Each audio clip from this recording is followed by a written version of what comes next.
So, all right. How did that get you to starting your own minority-based organization, trying to connect minority providers with the youth in your community? Yeah, and so one thing about me, I've always been passionate about healthcare and community service, and even being like a community pharmacy. I was with my retail chain from about 18 as a technician all the way up until about 30, 31 as pharmacy manager and I believe that being a community pharmacist is like more than just, standing behind a counter. I believe it's about really getting out there in the community, really touching the people that need it the most. And so how I came up with Minority Health Connection, I started it in 2016.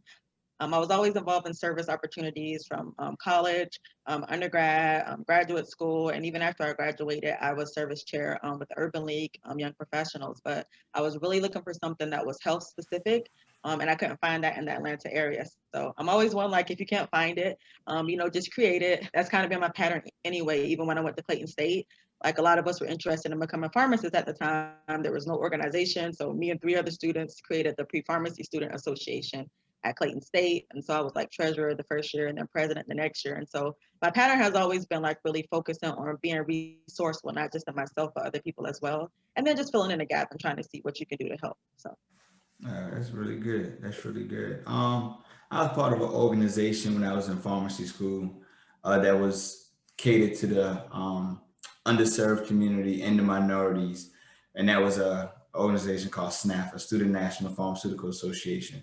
Are you familiar with that one? yes, I am very familiar with SNAPA. I love SNAPA actually because at UGA, I was the service chair for our UGA chapter. And then I also, the following year, my last year of pharmacy school, I was on the National Executive Board, and it was just a lot of fun. And so in my position, I was actually bridging the gap chair. So it kind of seems like my theme was connecting, like bridging gaps, all that. So I was bridging the gap chair, and it was a lot of fun because I was responsible for coordinating the national conference social event. So I put Mhm. together the social event that both pharmacists and the pharmacy students attend. It was just a lot of fun behind the scenes, getting to see different things, seeing the impact from a larger scale. And so I love Snappa. Always has a huge place in my heart. So I love Snappa. That's what's up. That's what's up.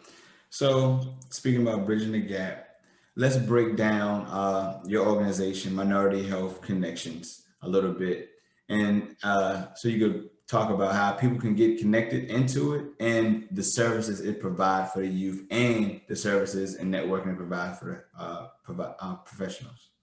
Yeah, and so it kind of happened organically because me working in healthcare, also being here from Georgia and participating in different organizations, I was running around different healthcare professionals and, meeting them. So I said, hey, let's bring everybody together. So organically, one day I created a group me. I started adding people, and then I brought it off the group me and started doing events and, meetups and things like that. And so you can go to the website, www.minorityhealthconnection.com. You can also make sure you subscribe to the mailing list as well. We were on pause since the pandemic started, so I'm getting ready to start back up. But because of the pandemic and everybody that's in it works in healthcare, some of the events that I had planned were canceled. And then not only that, just to be on the safe side. So I am getting ready to get started back up. So if people just go to the website, they can subscribe to the mailing list to stay up to date. And then also like just follow the Instagram account. There's also a Facebook page, and both are Minority Health Connection. And so getting ready to start posting about more events. I also share community events, not just our events that we do. And we've been able to do like quite a few things just in a short time. Like, we've done health fairs. We coordinated a health fair at a homeless shelter. It was really fun. It was Halloween themed. And so we did a Halloween themed health fair. We coordinated a health fair at a senior facility. We did like youth motivation days at high schools. So, just really wanting to put out like positive images of minority health professionals and connect people who share that same passion of like wanting to make a difference in healthcare in the community. So, Nice, nice. Um, so how do you guys get in contact with the youth that you guys want to mentor?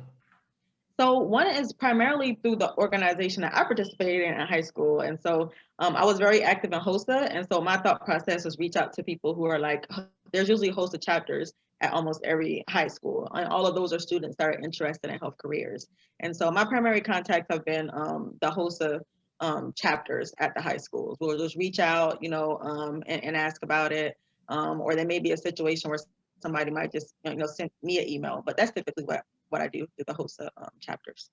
Okay. If you don't mind, or if you have an example offhand, Is there an example that you can tell us about a youth coming in to the program and someone coming and mentoring him or her, and what was the impact on that person's life? So primarily what we've done have been like career panels and like youth motivation days. We don't have an ongoing mentoring program right now, but I really like the idea. Of course, there's going to be different logistics and kinks you have to work out in terms of like, maybe some paperwork involved, depending on how old the person is, things like that. So right now we don't have an ongoing mentoring program. It's primarily like just like youth motivation events or like career panels, things like that. And so nothing ongoing right now, but I think that's a good idea. Okay, okay. That's dope. Well, wish the best with all of this. I'm ready for it to open back up. So when I come down to Atlanta, I can connect and network with other medical providers down there.